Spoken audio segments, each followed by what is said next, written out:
Pemirsa, terima kasih Anda masih tetap setia bersama kami di program Seputar Aceh. Sementara itu dari Birin dilaporkan sebuah jembatan kayu penghubung antar desa di Blangmane, Kecamatan Pesangan Selatan, Kabupaten Birin, ambruk diterjang arus sungai. Jembatan ini merupakan salah satu akses penghubung masyarakat untuk mengangkut hasil pertanian.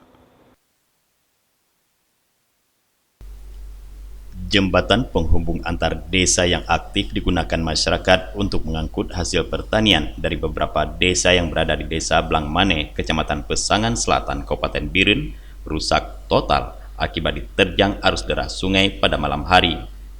Akibatnya, akses warga terutama yang menggunakan kendaraan bermotor roda 2 dan roda 4 tidak bisa melintasi.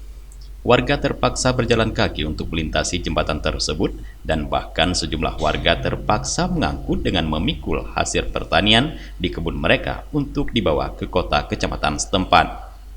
Salah seorang petani menyebutkan jembatan ini rusak akibat diterjang arus deras sungai saat hujan dan luapan arus yang deras pada Minggu malam. Petani berharap jembatan tersebut segera dibangun kembali baik secara darurat maupun permanen karena untuk memudahkan para petani mengangkut hasil panen perkebunan mereka. Ada kopang pada nama kan? Macam lepas Honda itu baru kejadian.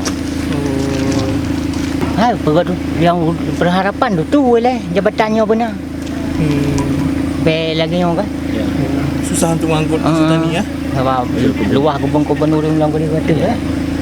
Ya susah lagi yang masih kan bayar harga pelepah kan. Lepas. Bayar ada bulan-bulan. Tok kena. Jembatan ini merupakan satu-satunya akses menuju ke kebun yang juga menghubungkan dua kecamatan lainnya, yaitu Kecamatan Pesangan Selatan dan Kecamatan Juli.